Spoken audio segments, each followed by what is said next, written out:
Emily's sharing those, right? And then she's Yes. gonna make Emmett Yes. co-host. Okay. So, Elena Sobomsawin is a Canadian-American filmmaker from the Abenaki Mohawk Nation.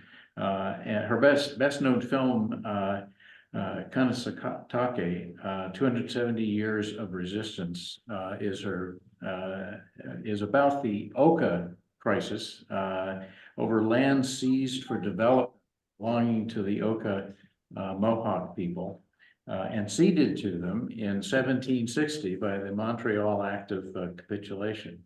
And this is what she has written about our environment.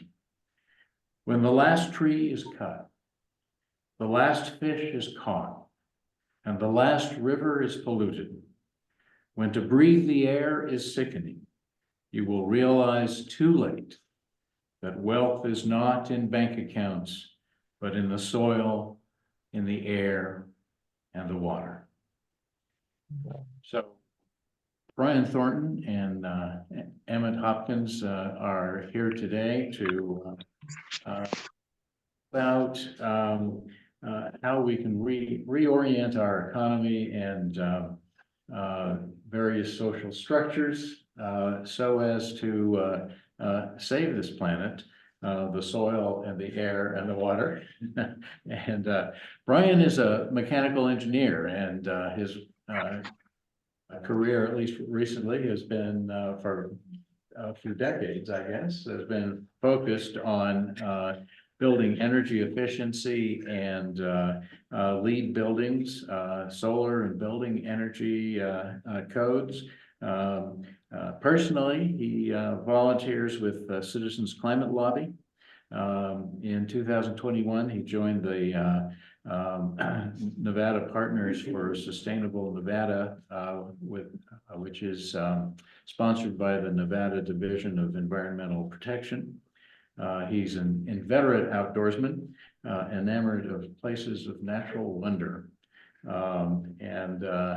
A little later, we have a guest, Emmett Hopkins, and I'll just tell you now that he is the Transportation Policy Manager at Climate and Community Project. He holds a BS in Earth Systems and an MS in Urban Planning and Sustainable Design from both from Stanford. He's a former operations director at Climate Mobilization Project. His career has been focused on transport justice and sustainability, and also community food systems. So with no further ado, and I hope no further technical difficulties, I will turn this over to Brian. Great. Thank you very much, Kevin, and thank you everyone for being here today. Emily, are we going to have the slides up? Give you a moment here. It will be difficult to do this without the slides, so hopefully we can get that to work. I'm gonna go talk to. Thank you. I'll just go ahead and get started. And so as Kevin mentioned, I'm actually a retired mechanical engineer just because I was a PE and I can't claim that anymore. I'll make that clear. My pronouns are he and his. And for me, this effort really began in 1981 when I went to college the first time and read a book called Building a Sustainable Society. And my question, I guess, is where is it? Where is the sustainable society? We've had decades to work on this, and people have been, but and so today what we're going to do is do an overview of two books that talk Escape from Peter Victor, Donate by Kate. Next, and then we'll talk about how those ideas apply in the worlds of lithium mining and transportation. Looks like we have a little glitch on some of the slides. That's GDP or growth. Go back, please. Yeah, GDP or product. Let's start with growth. Growth is at the heart of our economic system today. And so the question So, you know, we want growth, politicians talk about growth, and where we're gonna go to solve the problems of the world is economic growth. So the question is, where does this go from here? Can it just keep going up or what? So, and what do economists now say it should do? So next, please. And so under the current economic models, it'll just keep going up forever. And I guess then the question is, well, is that realistic? Can it do that? Next, please. So there's an idea related to GDP growth and population growth, which is carrying capacity. And that is the ability of the system to allow continued growth. It's what supports us. And so we can see here, carrying capacity kind of went along pretty evenly for a long time, and it's begun to get degraded. Next, please. And so there are many ways that this can unfold, but one of the ways, which has been considered by a lot of analysts and people, is the notion of overshoot. And that is, we exceed the capacity of the system, and things then eventually can collapse, and population can collapse. And the system degrades, as we can see in the red line going down.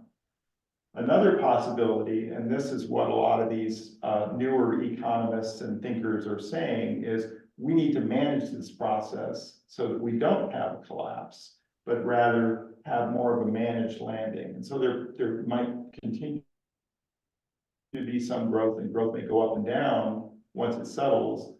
But the idea here is to try to avoid catastrophe and create a smoother playing field. Go ahead, please. Next slide. Oh, go back one. I'll go ahead and start on this one, but we are going to want to go back. Oh, here we go. Planetary boundaries is another way of looking at carrying capacity. And so what you see here are different conditions in the system of Earth. And if we can keep these parameters within the circle, the safe conditions, then we have a chance of that managed landing. But you can see in red, some things are already exceeding the capacity of the Earth to go forward. The main one for me is climate change. That's what I'm focused on. But there are other things like biosphere integrity, which refers to living creatures and life forms, and then geochemical flows, or phosphorus and nitrogen cycle and farming and that. There are other areas that are not yet considered out of conditions like ozone. And there are things that we don't yet fully understand, like novel entities. These are all the plastics and chemicals and nanoparticles and things. We don't really know where we are yet because we don't understand them. Go ahead, next slide. Oh, there we go. Another way of looking at this at a high level is to look at the Earth as a whole. And on the top, we see one Earth. That's kind of what we were operating within back in 1970 when people were really starting to ask this question. Now, across the top, we're really operating and borrowing from the future and using 1.7 Earths. And the graph below suggests one way of looking at this is in terms of a calendar, by August, we're now using up one Earth. And so we're really in this overshoot and exceeding the capacity of the system. Next slide. It's important when we look at these ideas to keep in mind that the impacts and the causes of this are not evenly spread around the world. And so countries like the US and Canada and Europe and Australia, and to some degree, even the lighter colored countries like China and India, simply by dint of their sheer size, are largely responsible for these impacts. And so, and then even within countries, we need to consider that there's inequality, and not all individuals are equally responsible or causing this. So policy needs to consider those inequalities and variances as well. Next slide. So how did we get here? Many people will recognize the figure on the left as Milton Friedman. And Milton Friedman and a number of other economists after World War II, trying to deal with the Depression and tail end of that, suggested a whole school of economic thinking, which has come to be known as neoliberalism. And we'll talk a little more about that. But it took 30 years or thereabouts into the 80s for when those ideas really became the norm and became the focus of public policy. And the middle figure is Margaret Thatcher, who was the Prime Minister of England and really put forward these ideas of neoliberalism. And she's famous for having said, there is no society, there are only individuals. But from my perspective, that leaves individuals subject to other collectives like corporations and things and not have much ability to protect themselves. So there's some questioning there. And then Ronald Reagan, who was our president back in the late 80s and good friends with Margaret Thatcher, promoted these ideas in the US.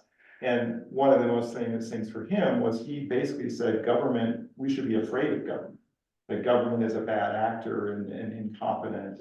And that idea really has become pervasive in our whole system. Even Democrats apologize for government, you know.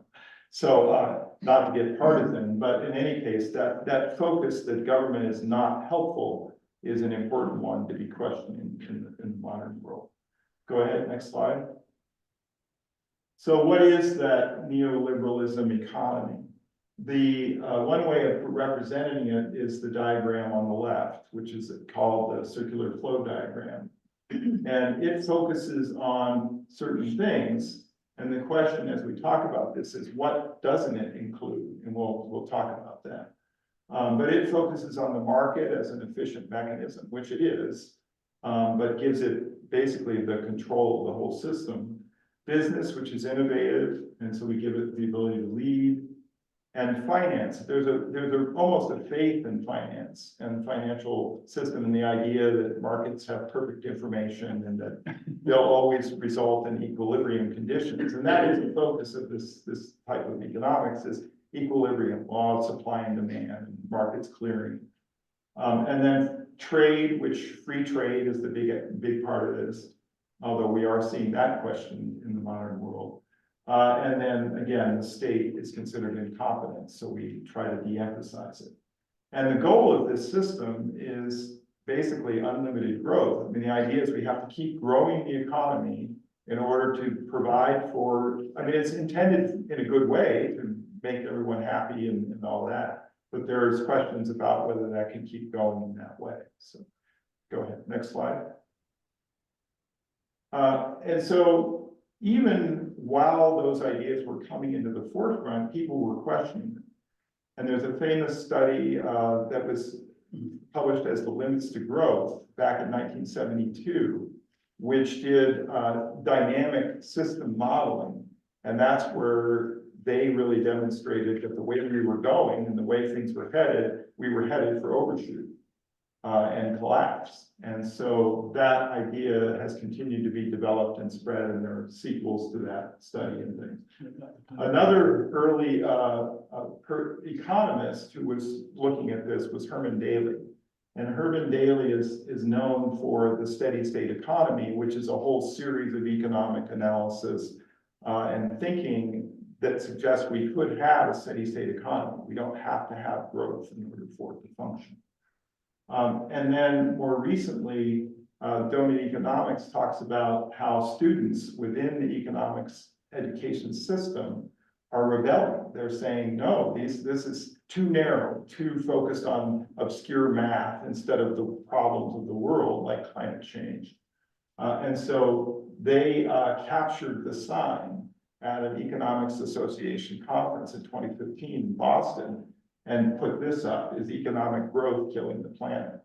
And this student movement is continuing, and there are beginning to be some colleges that are starting to broaden their curriculum for some of these newer ideas. Next slide. So what would a new model look like? And on the left, we have this idea of an embedded economy, which is one of the things that Herman Daly talked about. And it brings into the picture some roles and feedback loops and things that are not covered in the earlier model, the main one of which is the earth. The whole system depends on the flow of materials from the earth and the pollution and things that we dump into the earth. Within that, it suggests that there is society, and that society is the makeup of all of us, and that the economy itself shouldn't control that, it should be embedded within it. And so the household also needs to play an important role. Earlier economics sort of ignored the household, partly out of the idea that it was women's work, and we didn't need to count that, but and then the commons, which are the trees and the forests, suggesting that we look to some other cultures and societies on how to manage the commons rather than just the market. The state plays an essential role in regulating the system. It also considers power, economic power, and the earlier system sort of ignored that, and economic power tended to get vested in large businesses or other entities. And so it didn't consider the impact of that power on individuals. And then again, we still have the market and finance and business and trade in this view, but they're more embedded in the system. And the goal is no longer just endless growth, it's explicitly human prosperity in a flourishing web of life. Looking back to perhaps an older view of economics, political economy, which considered things like the greatest good for the greatest number. Good. Next slide. So we're going to talk a little bit about a couple of other areas in which the older system has been criticized. Firstly, the 2008-2009 worldwide economic collapse that came out of the housing loan crisis in the US. And in classical neoliberal economics, finance is perfect. This couldn't happen.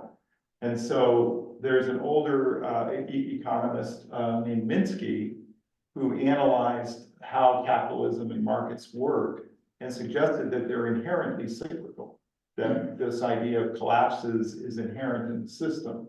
You start with maybe a low risk phase where things are moving along, things get more speculative and borrowing starts to take off. You end up in a phase of very high risk behaviors, leading then to a market collapse. And there are economists now beginning to look at this more closely because they have to try to understand how these collapses happen. We did kind of avoid it for a long period of time. You know, it used to be really common every 20 or 30 years. There was a big dive, but go ahead, next slide. Another issue is inequality.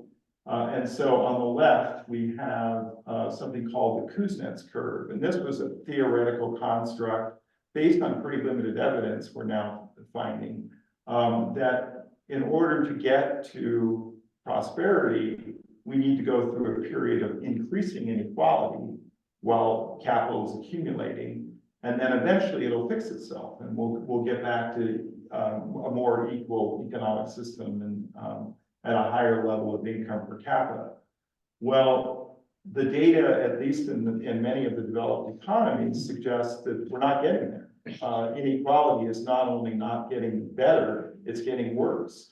And it's been getting worse for a long time, at least in the US. Now, on a global scale, there actually has been some benefits to that growth model in the sense that there's been some equalization of income between countries, but not within countries. And so exactly how this will work globally isn't as clear, but again, we do need to address the issue of inequality. Next slide.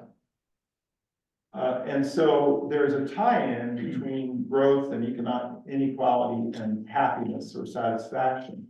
This graph on the left is one example of a study which looked at the relationship between inequality as measured by the Gini coefficient and happiness. Now, happiness is notoriously difficult to measure, but people do make the attempt to quantify it. And this suggests that as inequality went up in the US, happiness went down. And then on the right, this idea that growth and economic wealth and consumerism will make us happier just doesn't seem to be the case. The graph suggests that even though real GDP per person went from 3,000 to 15,000, happiness basically was flat, or life satisfaction in this measure.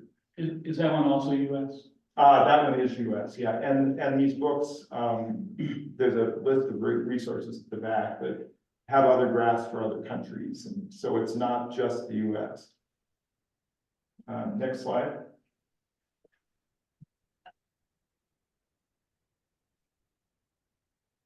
Another important element is what is human nature? And the neoliberal model had this idea of sort of the economic man. Now, it was a simplification to help with certain kinds of analysis, but it's kind of a self-fulfilling prophecy. It sort of suggests that we're rational, which may not be so true. We're inherently very selfish, and that is a true thing. There can be, but it's not the only thing. We're much more than that. And then finally, that we're focused on consumption and material stuff. What these newer thinking is going on is this idea that no, we're not just selfish. Humans have inherent in them compassion and empathy and a willingness and an interest and a desire to work together. And there are evolutionary thinkers who think that's how we succeeded, primarily through our cooperative behavior. The Dawn of Everything is a book about kind of prehistory and history and looking at different cultures and societies, some of which even exist today, and suggesting that we're not just hierarchical, that we actually can have societies. It's not inherent in human nature to be hierarchical. There are possibilities where societies can be more egalitarian and less. And then The Century of the Self is a great documentary that looks at how we got here in terms of the psychology of consumerism. And that was by deliberate plan and intent. It isn't just how we are, it's how we were made by advertising and psychology being used to make us that way. And then this last book, Thinking Fast and Slow, is part of a focus area called behavioral economics, which is really starting to question this idea of rationality as our only way of thinking. And what Daniel Kahneman said, explores, is that we really have multiple modes of thinking. We're capable of rational thought, but when we don't work at it, we have other ways of thinking which may not be so rational, very quick, shortcut kinds of thinking and inherent bias and a lot of these other aspects of thinking. And so to fully understand the economy and people, we need to consider all of those modes of thinking. So it isn't that we're none of the things on the left, but we're also much, much more, and the system needs to account for that. Go ahead, next slide.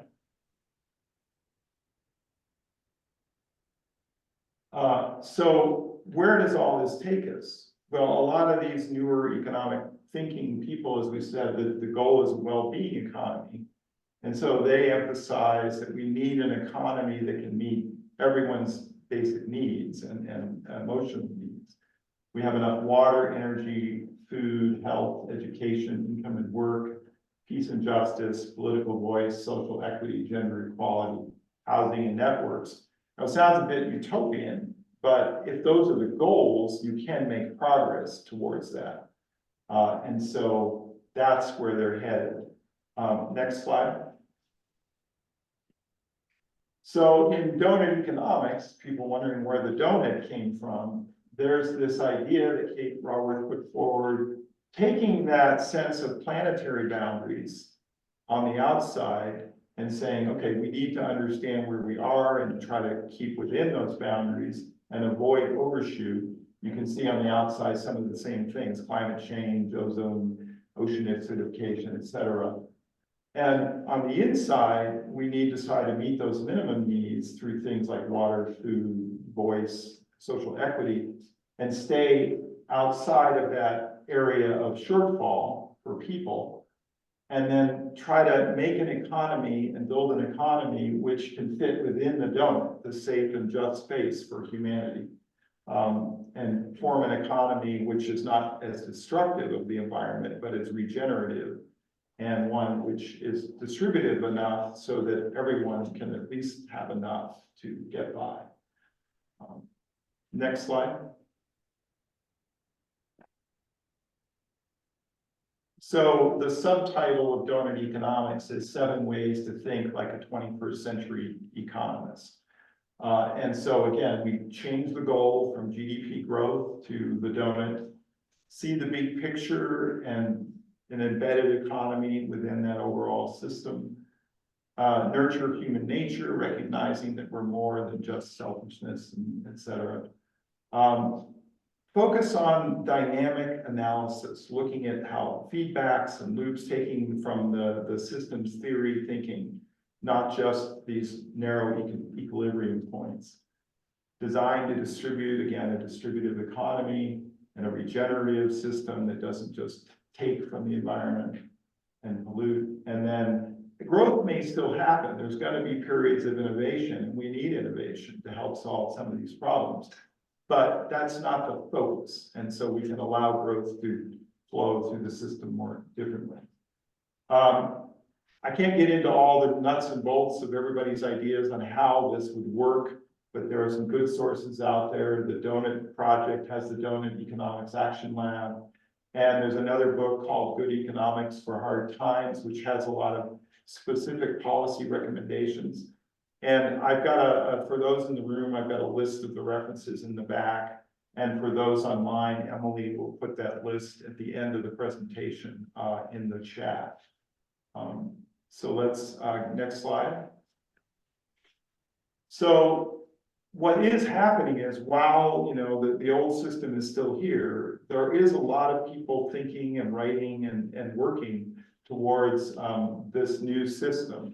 And so, for example, there's a paper that was on the left of the slide that said we need to look at what we're doing to deal with things like climate, because if we just build more and more cars and more solar systems have to be replaced every 20 years.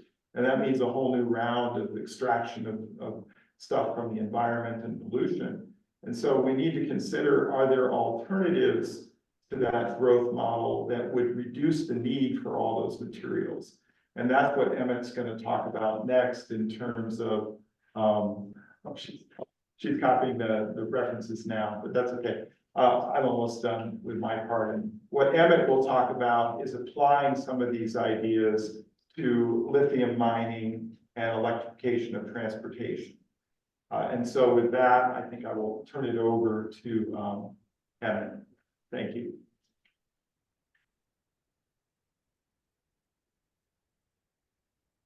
So Emmett, are you with us? I am. Can everybody hear me in the room and on the screen? Excellent. Great. Yes, we can. All right, fantastic. I'm going to go ahead and try to share my screen here, and we'll see if that works well. Let's see. Actually, I don't see screen share option. Oh, there it is. Here we go. Let's see. Okay, are we seeing the slideshow? Yeah. Great. Okay, perfect. Well, thank you. Thanks for that great presentation, Brian, and thanks so much for the invitation to be with you, to Brian and Michelle. I am going to share a bit about, we can think of it maybe as a bit of a case study in the transportation economy of the U.S. And how the ideas that Brian shared can apply in that area. And I'm sorry I couldn't be there in person. I'm in Northern California. I live in Sonoma County, and we from time to time make it up to the Tahoe area and very occasionally over the hill. So I'm not entirely foreign to the area, but happy to be able to join by Zoom today. I also will just say, by way of introduction, I have a background in community organizing with people who are transit riders and people organizing for safe streets for bicycling and walking, and so I very much believe in the kind of bottom-up approach to creating change, and I'm really heartened to be here with you all and know that that you all as a group are meeting regularly, and there are likely many more groups like yourselves around the country and the world meeting to try to kind of address these issues. So it's very inspiring. So thank you. Okay, so I'm going to kind of blaze through these first slides just to introduce the organization a bit. So forgive me, but the Climate and Community Project is essentially a climate justice think tank. We work closely with different campaigns and movements to provide research that can be useful for on-the-ground work in different areas, ranging from transportation to housing, healthcare, education, and energy systems. And we try to make our research materially benefiting to campaigns again and movements of real people on the ground working for change. We have a network of researchers who are formally affiliated with the organization, mostly at academic institutions around the country, who provide the brainpower for a lot of our work. And the area that I oversee is in particular in transportation and mining, and we group those two together because we think about transportation as in a kind of whole supply chain framework. And these are a few examples of some of the reports that we've put out in the past year, and we're going to get into one of those in particular in a minute. So jumping into a little bit of context for transportation in the US, we know that it accounts for a big chunk of the carbon emissions that we put out globally and especially in the US, with representing about a third of our emissions. And most of those come from private passenger vehicles. And as we move towards electrifying our transportation system, we know that lithium is one of the minerals that is under, highly in demand as the current kind of battery chemistries of choice all revolve around lithium. Now, one of the things that we hear from policymakers when it comes to how to decarbonize our transportation system is a focus almost entirely on electrifying our current transportation system as sort of the singular tool that is being advocated and invested in by our federal government.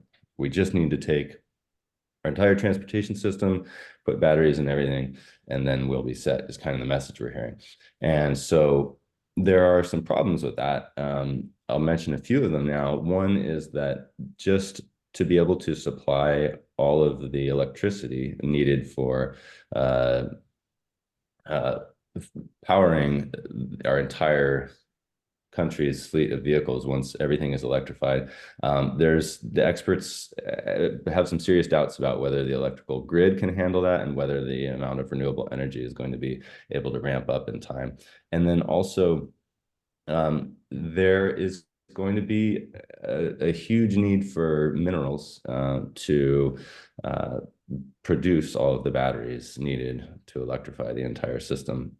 And so thinking about it from kind of the context, some of the context that Brian shared, if we go wholesale into electrifying everything, we're kind of taking one extractive industry of fossil fuels and replacing it with another extractive industry of mining, and kind of ignoring the limits of the earth again. So we need to be kind of wary of that as far as how we're thinking about things, because of course mining has huge impacts on water resources, on natural ecosystems, on communities, especially in the areas adjacent to mines. And it's been documented that with respect to lithium reserves, over 75% of lithium reserves have been shown to be within 35 miles of indigenous lands. And the same is true for a lot of different of these minerals required for batteries. So we're kind of being told we need to electrify everything, and then now we're being told, but the process of electrifying everything is maybe not such a good one. So what are we to do about that? So the researchers who undertook this report that I'm going to share some details on, we're looking at this demand projection curves. We see a lot of these projection curves within the within the transportation field and the mineral field, showing this is basically showing these different colors are different demands from different modes of transportation for lithium. And so you can see the blue is the passenger vehicles is the largest. And so as we go out from kind of current times out into the future, we see this demand spiking. And then these black and red lines are trying to show different potential supply curves. If we ramp up mining globally, that we could probably meet that demand. But again, what are the consequences of that? And so the researchers wanted to challenge this demand curve and say, well, wait a minute. Now, this is on the right showing a Hummer, or similarly like a Ford F-150 electrified, requires a whole lot more lithium per rider than a more standard sedan, and then even a bus is much less, and an electric bike far less. And so depending on how we are choosing to get around, this demand curve could look a lot different.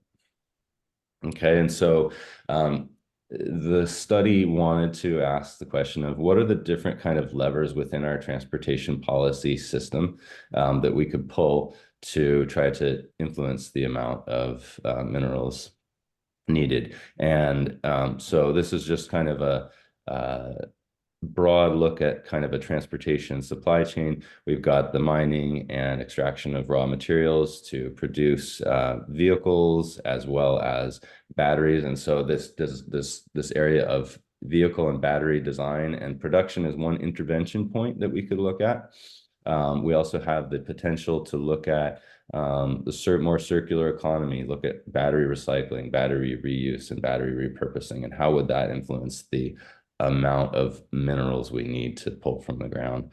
We can also look at car ownership, how many people are owning and using single passenger vehicles versus sharing or other modes. We can look at public transit, active transportation, and then related to that, how we're structuring our land use design and densities. Okay, and so the next couple slides are going to get into a little bit of the detail of the report and the methodology and then the results. And so what this is showing here is that our researchers created 4 scenarios for what transportation could look like in the future in the United States. So scenario 1 is basically the status quo, mostly relying on people getting around in their own cars with more limited transit and kind of walking and bicycling. Scenario number 2 is more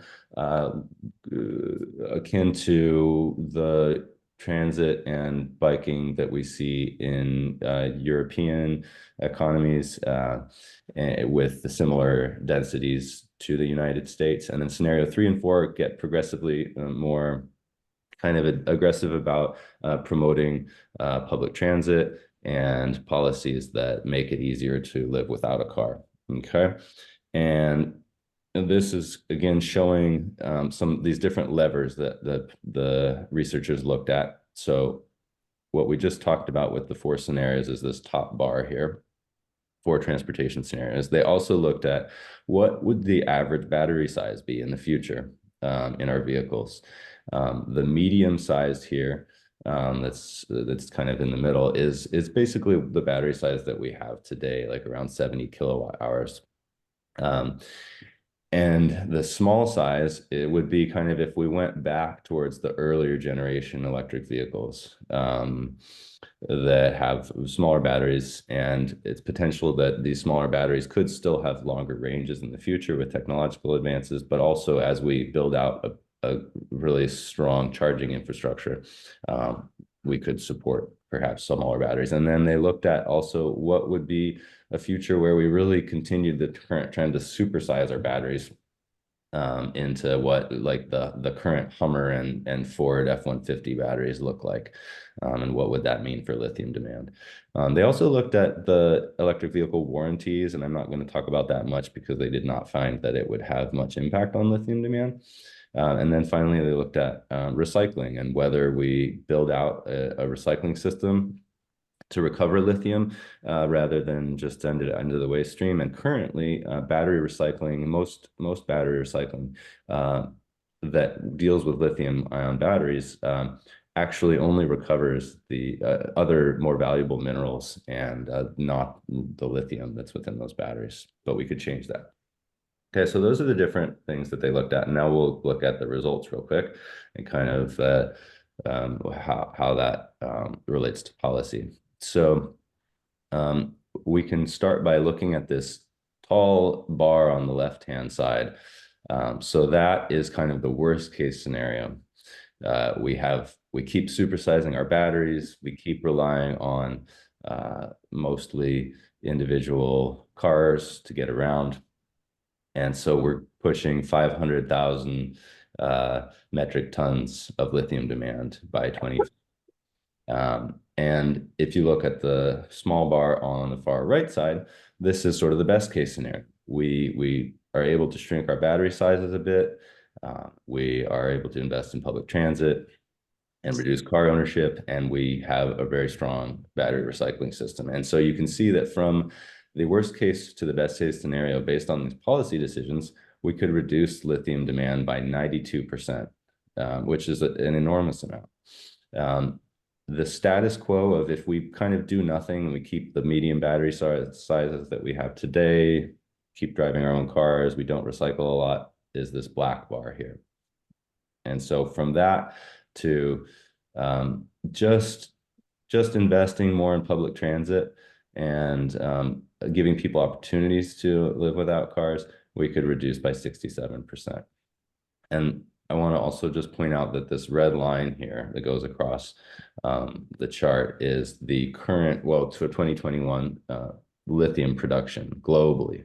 And so if you look at the status quo, if we do nothing, we're going to, by 2050, need 3 times the amount of the global lithium production just to supply the lithium for cars in the United States, okay? And which is, of course, not the largest, not even the largest market.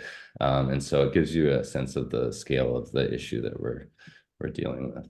Okay, just a couple more slides here. So there's a lot of information included here, but I'll kind of walk you through what the big takeaways are. If we look at just individual kind of levers and not everything combined that got us to the 92% reduction, if we look at just changing the transportation futures, we could reduce by this 18%, 41%, or 66%. And so that's the potential for just investing more in transit and more walkable communities.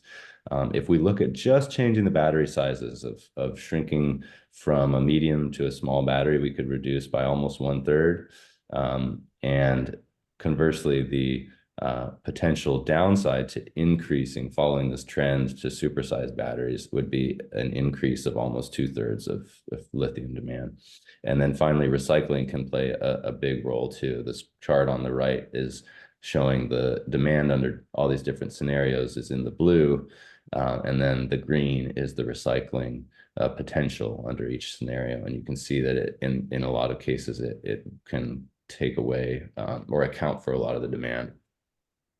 And I'll just wrap up here. So yeah, the research kind of shows that there are these alternative approaches to how we structure the economy and structure our policies that mean that we don't have to keep extracting as much from the earth. We can invest in public transit, we can design our batteries and our vehicles more sensibly, and we can recycle and really use these as ways to kind of achieve some different goals other than just unlimited growth. Again, like we're talking about justice for people who live in mining communities. We're talking about actually justice for people who don't drive and who would benefit from a better transit system. We're talking about reducing risks and geopolitical tensions, and of course, meeting our climate goals. And these scenarios actually allow us to meet our climate goals more quickly than if we just electrify everything. So I'll leave it there, and happy to take a couple questions if there's time. So thank you again for inviting me. Okay. Thank you, Emmett. Thank you, Brian.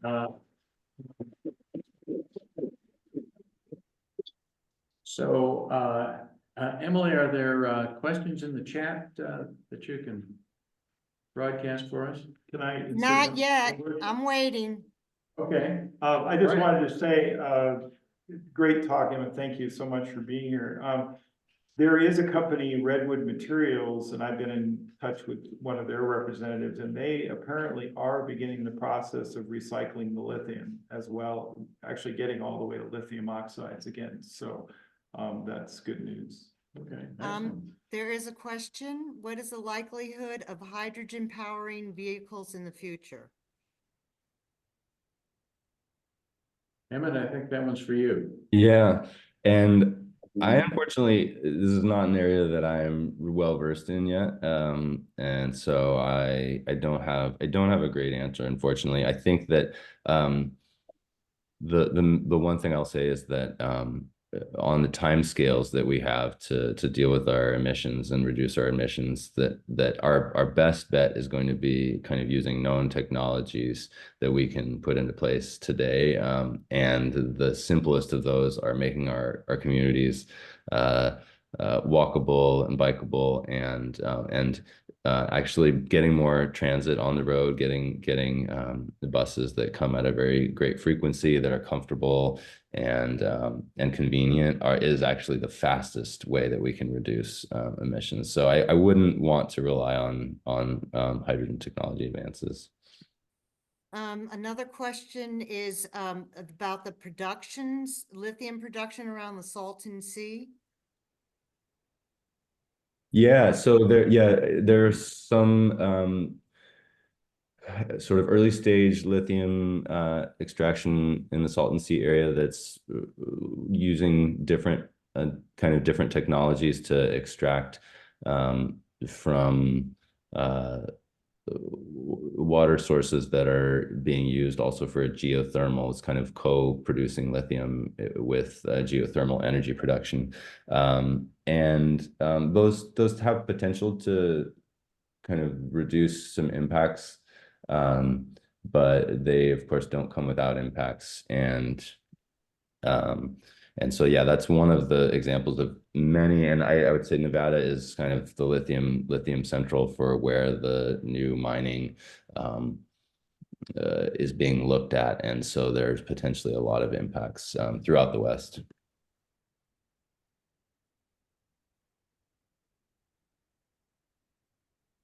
Well, Emma, what are the prospects for enhancing our mass transit systems, and at least in urban areas, and maybe rural areas as well?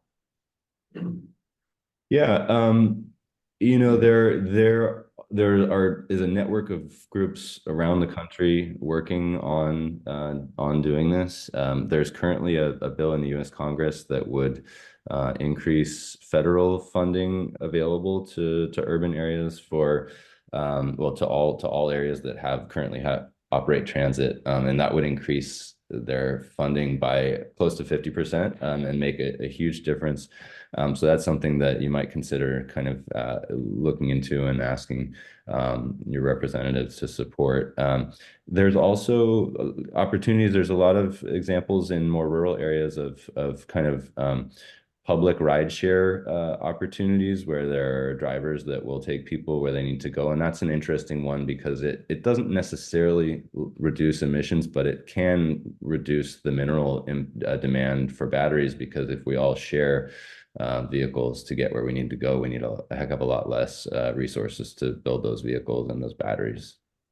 If nothing has changed at looking at your scenario 1, Emmett, when is it projected that we would run out of lithium? You know, the current projection, I would say if there was no new lithium mining happening, then we would, you know, run out of lithium later this year or next year. But the current projections are that there is going to be continued new mining around the world, and so we will meet the supply can meet the demand.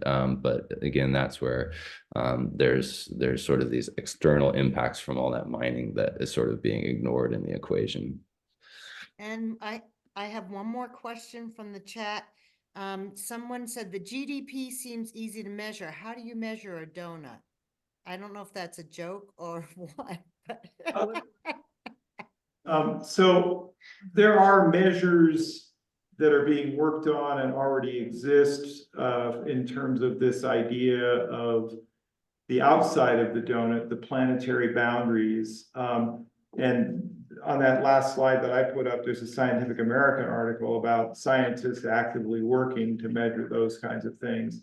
Certainly, it's not as cut and dried as GDP, but there are also people working on measuring the other things. What are people's minimum needs? You know, how does it work in a given society? So yeah, it's definitely a messier measure, but you know, I think from my perspective, we need to get into that messiness to address some of these questions. We can't just lean on just this one number, which kind of distorts things and doesn't take into account the different impact on different people. I'll just point out there are some donuts at the back. Yeah, I was gonna grab one of those. You can measure So Jackie, this might be a simple question. How do you know? So I have a hybrid car. Yes. Is it a medium-sized battery? It's not a big, because it's a Honda. How do you know what size, if I go to buy a new car, how do I know which is a small battery versus a medium-sized battery? Well, in terms of numbers, I'll let you address this, Emmett, but you said 70 kilowatt hours is the current medium-sized battery, right? Yeah, and I think you should be able to kind of with any you know, car specifications kind of website be able to pull up what the battery is for an all-electric vehicle. I'm not sure if it's as easy to find for a hybrid, but in most cases the hybrid batteries would be significantly smaller than an all-electric battery. Thank you. Jim? okay. I'm interested in two things. I'm interested in progress on salt-based batteries. And I'm also interested in virtual power plants where big battery cars or even small ones can together attribute their batteries to help get renewable energy or to help our grid transform into renewable, and how that impacts things you've been talking about. So right now, there's big battery systems that the grid's using. But if they could, just like they do solar, where solar contributes to the overall electricity, there can be distributed batteries that contribute to the overall storage. Let me say something about VPP, Emmett, and then I'll turn that over to you. Virtual power plants, there are commercial entities that are packaging the capacity of all these distributed batteries in the system, and then selling power basically to the utilities to use during periods of peak demand and that kind of thing. But I'll let you take the salt batteries in your thoughts. Yeah. So there's a lot of research happening in the sodium batteries, and I think there's potential in the next maybe five years that there will be some breakthroughs to make those batteries potentially available for a mobile source like a vehicle. But right now the energy density is just not high enough to make them useful for cars, and so they would be more applicable for sort of stationary battery sources of backup battery. And yeah, so that's what I know about that at the moment. So the question is, are they more economically sound? or ecologically sound. Yeah, I see in the chat. Ecologically sound. Yeah, Sorry. yeah, certainly sodium, is going to be a lot easier to come by in large quantities than lithium without having to do as much damage to extract it. So yes. Well, I think with that, we should close. Let me just say that our next Sunday forum in 2 weeks will be Colleen Crowley talking about how to find joy in the midst of war, economic collapse, and a boiling planet. Our last Sunday forum, May 19th, will be Karen Armstrong talking about sacred nature. So please join us for that, and keep in mind the donuts that will always be here in Starcade. And Brian and Emmett, thank you very much for a very thought-provoking and informative Sunday forum. Thank you. Thank you all. I just wanted to say to everyone, it came up as the chats kind of show up